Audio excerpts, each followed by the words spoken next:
Hey folks, it's the Michael Steele Podcast, coming at you a little bit subdued and introspective this week as our nation has been rocked yet again by not just one but two mass shootings in our great country. It just strains thought and perspective at this point that here we are yet again hearing the same pablum coming from elected officials, their heartfelt condolences, et cetera, as yet again more individuals have been struck down. It's just frustrating, but to help us sort of understand and give some context to this, I can't think of anyone who has his finger on the pulse of what terrorism is and what it looks like and how it plays out both internationally and, yes, folks, here at home domestically. Then Malcolm Nance, former Naval Intelligence and Counterterrorism Officer. He's a historian as well. His new book, The Plot to Destroy Democracy, How Putin and His Spies Are Undermining America and Dismantling the West. It's a must-read. And then to really put it all in perspective, he's got another book that's about to come out, The Plot to Betray America, How Team Trump Embraced Our Enemies, Compromised Our Security, and How We Can Fix It. That book will be out in November. We will definitely have him back on to talk about that. But right now, Malcolm, welcome back to the program, man. And right now we are in this space, I think, that is... it's beyond frustrating. It's angering for a lot of folks out there. You have the toll now coming out of Texas, I believe, is 22 individuals who've been killed by Patrick Crusius, I believe his name is, suburban Dallas resident, opened fired outside of Walmart in El Paso. Posted online about 20 minutes before he went and killed folks, talking about a Hispanic invasion of Texas, a plan to separate America into territories by race, warned that white people were being replaced by foreigners. A buddy of mine on Twitter, Malcolm, I think put this in perspective when he noted, Michael Singleton, by the way, we've reached a point where people are sick of the phrase thoughts and prayers. The reality is, if it's done by a black man, he's a thug. If it's an Arab, then he must be a terrorist. If Hispanic, let's build a wall. But if he's white, he's a troubled young man with mental illness, perhaps video games. I called it out even more than that. I put it straight, yeah, that's the truth. So let's call it for what it is. When it's done by a white man, it's domestic terrorism. Your thoughts? Yeah, that's exactly right. Well, and so let's start this discussion with the definition of terrorism. And as you know, I taught this for years. As a matter of fact, my first three books were called the Terrorist Recognition Handbook, and they're used at all the federal law enforcement training centers. The thumbnail definition of terrorism is an act of violence, threat, or threat of violence, in which they intend to gain a concession through the use of political violence, and they carry out these acts to impact an audience beyond the immediate victims. So it has these components. It must be political, it must be violent, and it must be to send a message to the people beyond the victims. And that's precisely what this young terrorist, domestic terrorist, did the other day. He carried out an act of violence. He did what we call a small, light infantry weapons attack. Right. That's what we call it when you get a gun. And he carried out a massacre of a particular race of people in order to impact the broader community. And that broader community is that he wanted to scare the immigrant society. He wanted to scare American society. And he wanted to mobilize and motivate young white men like himself to come out and carry out more acts of terrorism like this. Now, this may sound familiar because it's the exact structure that ISIS used, Al-Qaeda, and other terrorists from time immemorial used to carry out their what they would call the the symbolism of the deed, right, where the deed itself, and they would offer themselves up as martyrs. And I made an interesting note on MSNBC yesterday where I said, with the exception of this guy and a couple of others, most of these attacks that are carried out by domestic terrorists are suicide attacks. They fully intend to die. And the only reasons they don't get killed is because police treat them differently when they're caught. Now, I saw the video of the takedown of the terrorists in El Paso, and I was quite surprised because usually, and I don't know if you guys know it, but I trained as a SWAT officer when I was in the military. I went through with Capitol Hill Police, and usually in a situation like that, if most law enforcement officers will try to take you, right? SWAT teams generally don't. Right. They are there to neutralize the threat. If it's an armed situation like we had here, where he was running around with a AK-47, he had already showed what level of violence he was going to use by killing 22 people and wounding dozens other.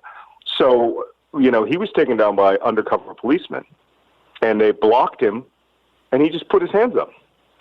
Yeah, and that's a different in any other circumstance, they would have been stitched. Yeah, right, and that's a different scenario from what happened in Dayton, Ohio, where that individual who was shooting folks at bars was actually killed by the police. Right, and props to the police on that one, because I've seen the video now where he assaulted down the line of people, and then he turned left into the club, and the one policeman early on steps back into the doorway and creates what we call a fatal funnel.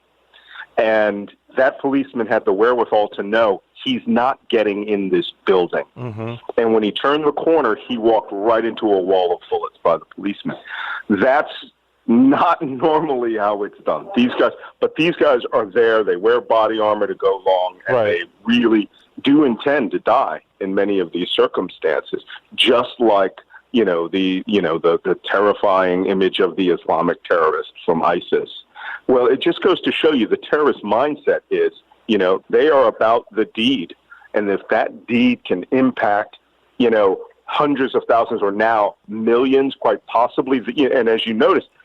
This particular attack, El Paso, within an hour, 1 billion people had heard about this. Yeah. Now, I want you to think about that.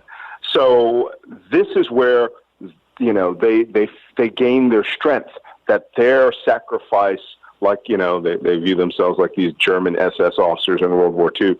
Their sacrifice will further their Herrenvolk mentality, which is the protection of our people. And that's exactly what his ideology said in his manifesto. So I will stipulate for this conversation that we have a white nationalist terrorist problem in this country. My question, we just do. Timothy McVeigh is the sort of modern day sort of image of it. But folks, the KKK, it's been around since after the Civil War.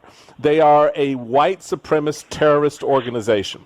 So we have had for well over 150 years a problem with white nationalist domestic terrorism in this country. Why? And the KKK were considered a social group. A social group, yes, because they prayed. Okay, so they prayed before they lynched somebody. Okay, I guess that also made them Christian. Don't get me started on that piece. But so here's the rub. Then why the hell can't we, in 21st century America, acknowledge that we have a white nationalist terrorist problem in this country? And then B, acknowledge strategies and commit to strategies to deal with it, as opposed to, and I'll get to the president's remarks on this some 48 hours after the fact, late in a moment. But what is the problem with that? Let me step back here really quick, and I don't mind plugging my books, but in this particular case, my book, The Plot to Destroy Democracy, has a very critical chapter in it. And for those of you who understand the how can I put it, the Marvel comic book universe, there's a character called Captain America. Oh, yeah. And Captain America's nemesis were a German Nazi scientific group called Hydra. And Hydra's way of infiltration was to do just that, was to take people who have like-minded ideology, infiltrate them into government, and use government infiltration and their social and political connections of Nazi ideology to take over, governments and organizations. Hydra exists, and Hydra today, as a matter of fact, that chapter is called Hail Hydra, and it starts off with a mass murder by a white supremacist shooter. But it was Anders Behring Breivik, the Norwegian mass murderer, who went to an island where the ruling government's children were all there for political, for camp. Right. It was just hosted by politics, but it was just a summer camp. Yes, that's right, yes. And he mass murdered 68 children after blowing up a car bomb in the center of the government in Oslo. A friend of mine, one of my former students, is a Norwegian intelligence officer, and that person at the time of that massacre called me, and I thought it was a social call, and the person said, "Shut up! I have a document I need you to look at, and I need to know, am I dealing with an international conspiracy?" And it was Anders Behring Breivik's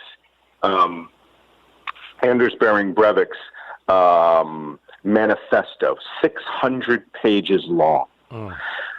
At that point, he was writing about the salvation of the white race so that the white race would not be, and this is a key word, replaced by, wouldn't be replaced by immigrants coming into the country who were destroying the purity of Norway. And when I did the research for this particular chapter, even though I had been involved in the incident, after reading this manifesto, and they call it a manifesto because that was the word he used, and he created all of these subsections of the book, like how to dress, how to get trained, why I did this, how I intend to, to inspire others. That document is the key manual for all other white nationalist terrorists.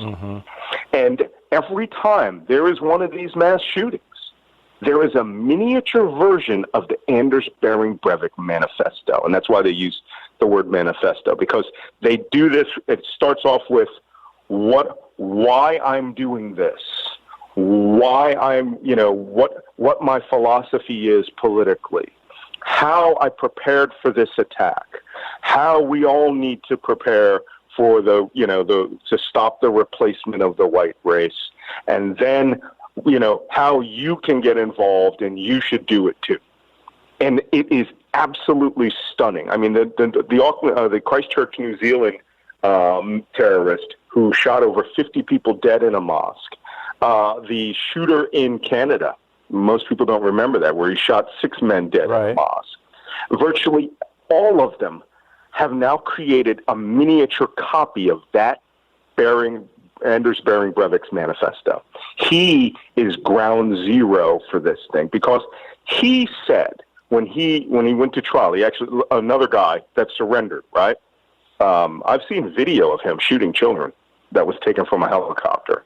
This guy said, I did this to eliminate the next generation of liberal leadership in Norway, because they are allowing immigrants into this country. Well, and that is sullying the purity of the white race. And to that point, talking about the shooting in El Paso, this numbnut who was involved here in his quote manifesto wrote, if we can get rid of enough people, then our way of life can be more sustainable. So you're absolutely right. There's this consistent thread of white nationalism based on this manifesto that we have. So this is our reality. This is our truth. We know that this mindset has had spikes in throughout history, but right now seems to be more fervent, more organized, more deliberate, and fueled by the rhetoric of some that I think feeds this kind of mindset when they hear terms like invasion, etc.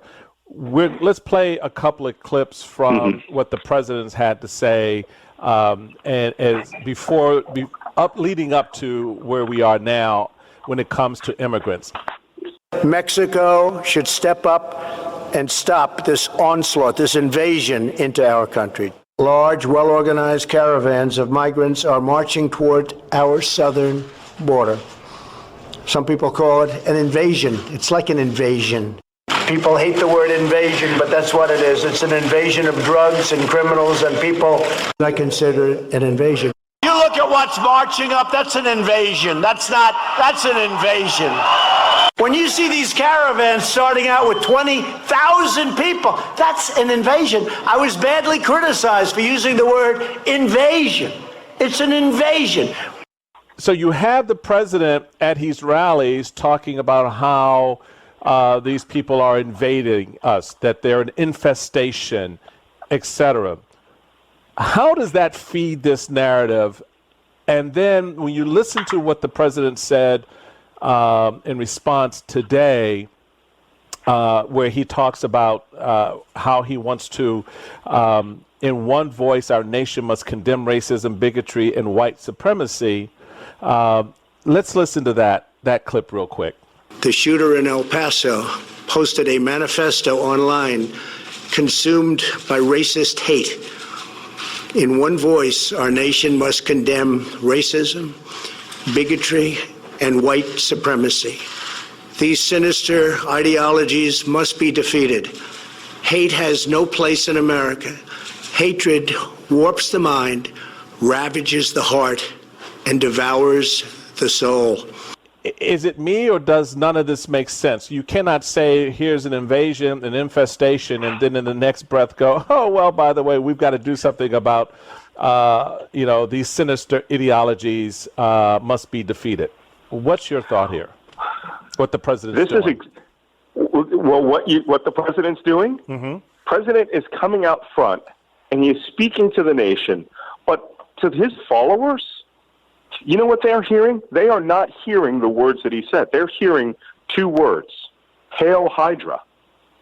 They are literally believing that he is the leader of this ideology, and that everything that he says in public is a nudge and a wink, and that they are all of one in the ideology of the belief that they are here to defend this, a white homeland, the white race. And Trump doesn't come out and say it, right? He doesn't have to. Everything is done with a nudge and a wink. And in their minds, it's literally like Nazis, Hail Hydra.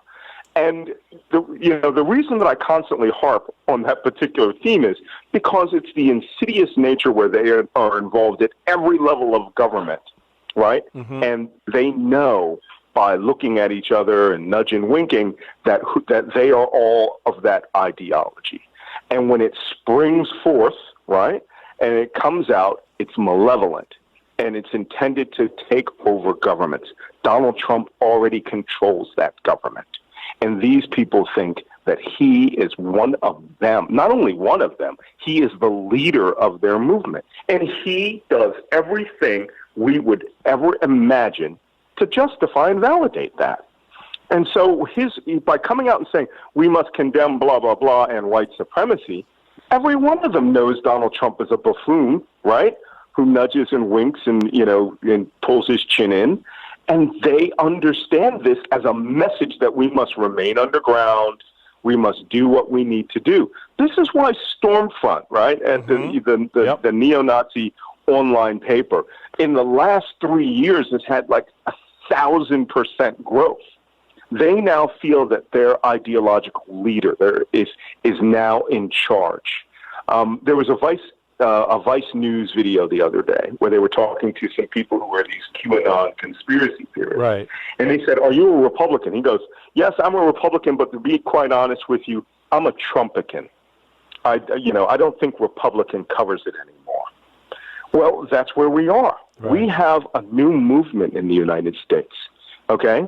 And it may as well, it's more akin to Hail Hitler than it is to the Constitution of the United States. And as I wrote in this book, what's happening here is that the poles of power in the world are shifting. And Vladimir Putin and the Russians are leading that shift. And Donald Trump is part and parcel a believer in their ideology that the Western world, led by the United States, through Western Europe and then out to the rest of the world, is the mark of all stability. And Vladimir Putin and Donald Trump believe that the use of liberal democracy as the vehicle to stabilize that world is wrong. Right. They believe in oligarchical autocracy. Right. They are realigning the world into three poles of autocrats, with Russia at the lead. And Trump believes in this. Trump, was steeped in this from the time he went to Miss Universe. He is in love with Russia. He is in love with dictators because autocrats can do whatever they want. Yep, whatever they want. And so you have China, who Trump has praised Xi's decision to make himself ruler for life. Vladimir Putin, who Donald Trump is madly, passionately in love with, because he is a mass-murdering dictator. Kim Jong-un, he sees that the world is now aligned beyond flags, and they're aligned by money, which is why he loves the Saudis. This is the first president that has given up the sovereignty of America for an ideology that requires the elimination of liberal democracy. And what I think he aspires to with his white supremacist followers is they aspire to what I call a constitutional autocracy, where the Constitution is a framework and fig leaf over an autocrat's dictatorial rule in the United States. There are to your points. There was an interview that was done by a former white nationalist who I think he actually appeared on MSNBC sometime over the weekend, in which he was talking about, along the lines of what you were just describing, how this is playing and reinforces this activism within white nationalism, neo-Nazism, etc. And he made a very interesting point when he was asked whether or not the rhetoric of Donald Trump somehow fuels some of that energy, and the guy shot back, absolutely. In fact, he's considered the model of white consciousness right now, and I was actually floored by that. I was like, whoa. He is the Mussolini of this game, which is why he does that, comic opera buffo faces, right? Yeah. They view him in near cult-like terms. We've got to remember, this is the guy who used to read, the speeches of Adolf Hitler to his first wife, Ivana. Okay, according to their divorce deposition. Oh, that's true. Yeah, that's true. Yeah. So, because he admired the power of his words mobilizing people to do things, and he understood that when he was worked around WWE with Worldwide Wrestling, right? Right. Where he would come and play this character, the rich billionaire who would side with the evil guy, and then with the end, side with the good guy. And he could read those audiences, the Walmart shopping audience. He knows them, and he knows fundamentally the white, middle-aged, male American is inherently racist, and he only wants them. He doesn't want the inclusivity of an American democracy. He doesn't believe in the 244-year experiment that has integrated us through e pluribus unum, from many one. He saw a select group of people who wanted an authoritarian. And like the woman said in February during one interview by Vice Television, she said, you know what? I never thought I'd want a dictator, but if I have to have one, it should be Donald Trump. And this is what he's playing to. And you know what? I've worked in the intelligence community 30-some-odd years. Right. If this were Burundi, okay, or Guinea-Bissau or Papua New Guinea, I would have the exact same assessment. I'm just seeing it in my own country now, and it is a threat to everything that America has ever aspired to be. So on a political from a political perspective and along the political landscape, you make an interesting point, and a number of us have had to answer the question, what the hell's happened to the Republican Party? It has become the party of Trump, and what does that mean? How does that manifest itself? A buddy of mine, he and I were talking this weekend back and forth about all of this, particularly on the heels of Baltimore and the president's diatribe, his incendiary and race-baiting comments about Baltimore and Elijah Cummings. And he made a very interesting and I think incredibly relevant and important point. He said that this is the Dixiecrats fully realized. When the effort going back to Goldwater through Nixon and the 68 campaign and subsequent to that, what you have is within the party, within the Republican Party, the full realization of the takeover by the Dixiecrats. So today's Republican Party, as he puts it, they're not the heirs of Reagan, but rather the heirs of Strom Thurmond, Barry Goldwater, those who propounded this sort of nationalist meme. And people forget, Nance, Malcolm, and I know you don't, but a lot of people out there, and I get blown up about it, I'm like, I'm not saying that Donald Trump is a white nationalist. Donald Trump said he was a nationalist. So, I mean, you go and look at the man's use of the words and how he said it himself. So what is it right now from both the convergence of everything you've just described coupled with the political institutions being used as an instrument to implement and execute a lot of this? Where does that leave us? I mean, the future of the party, irrespective of that, I mean, that's a whole different kind of crazy conversation. But what does this mean for the country? I'm surprised that there still is a party called the Republican Party. To be quite honest, I think that even if he loses the next election, he fully intends to create a Trumpican party. Yeah.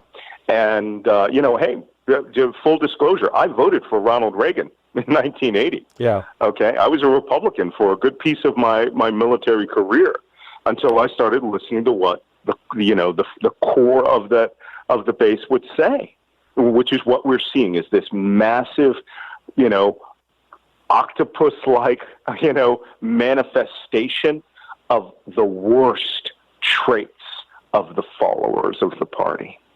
And like that scene, I keep coming back to this, but like that scene in Captain America, where the one guy is talking to the senator and they shake hands and he leans over and he whispers in his ear, "Hail Hydra."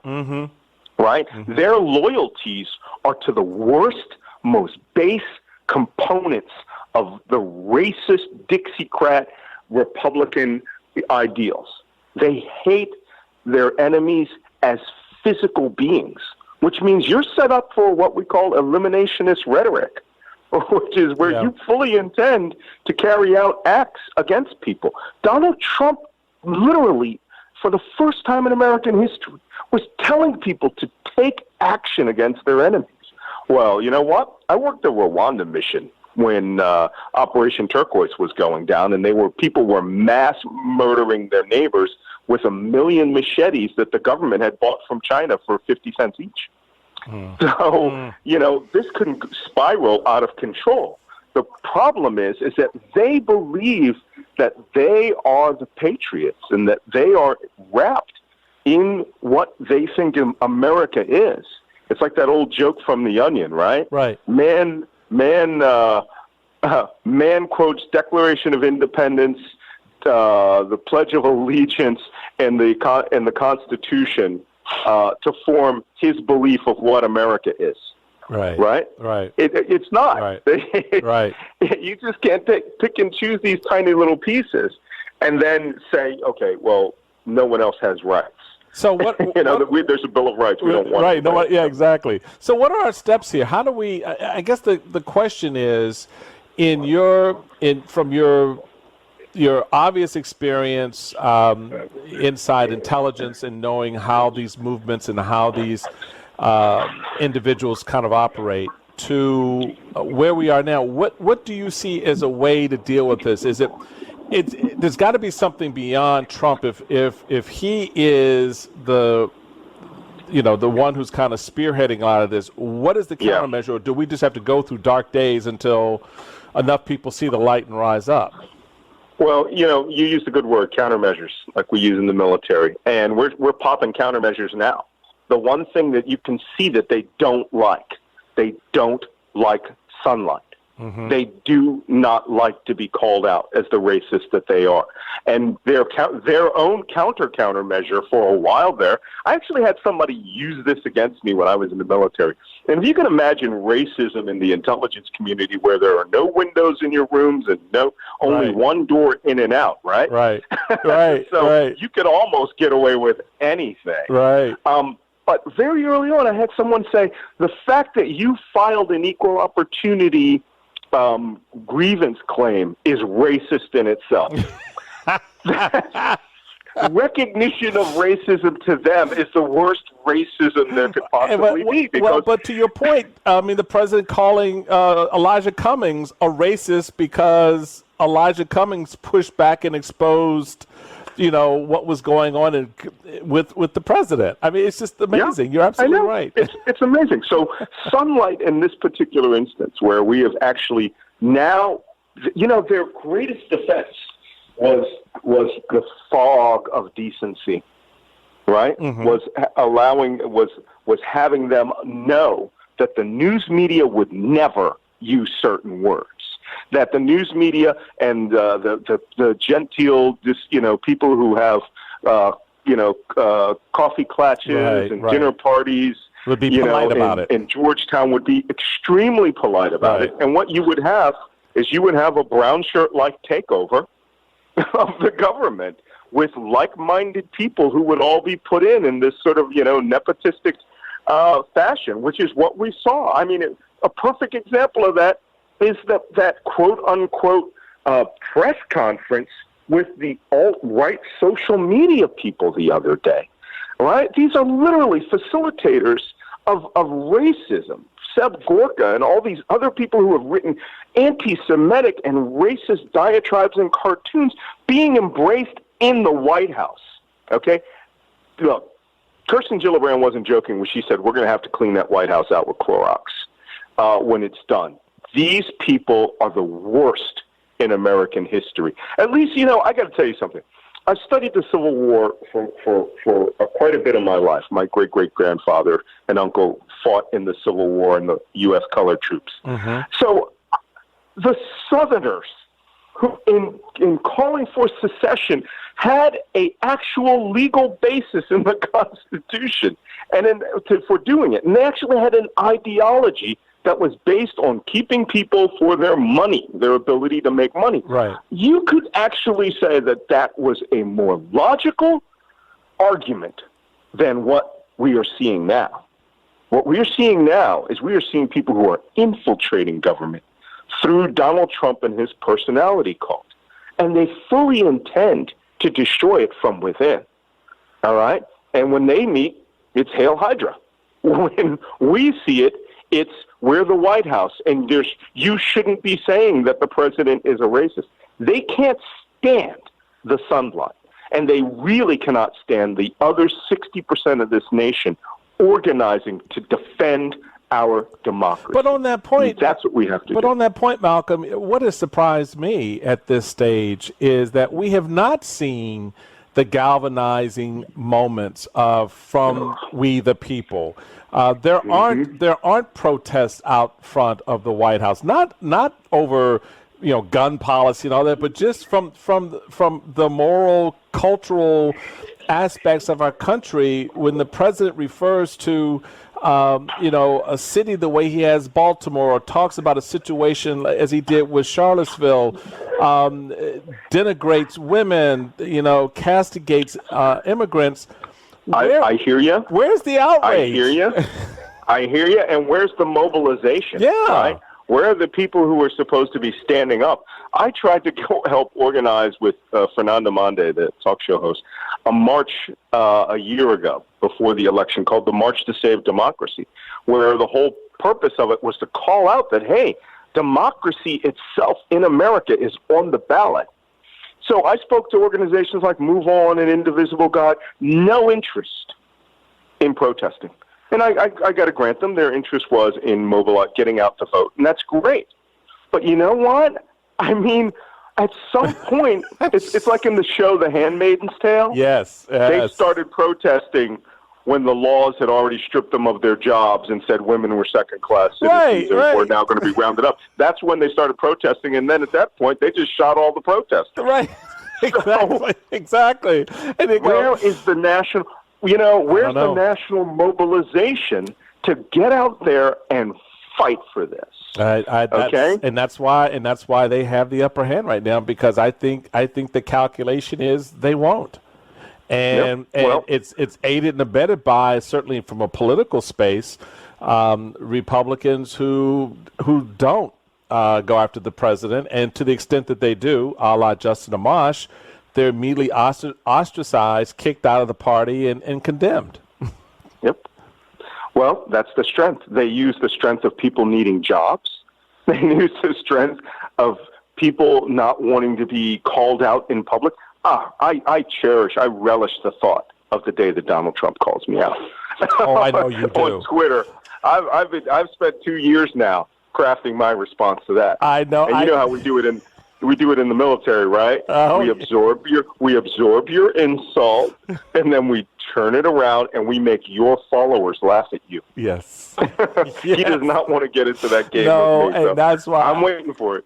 That's why he's not messing with Malcolm. Malcolm Nance, he is an incredible resource for us right now, folks.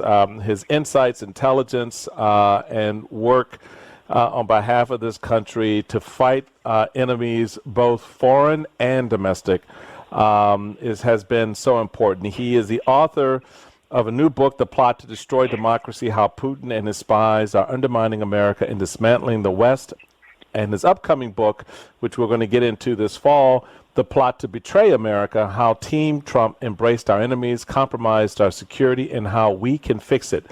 Malcolm Nance, thank you so much, man, for coming on at this difficult time and giving us some insights and at the end there's some encouragement that folks, we got to get off our butts and really let the leadership know we don't tolerate any of this, and we're not going to allow this country to become a haven for white supremacists, white nationalists, Nazism, etc. So appreciate you, brother.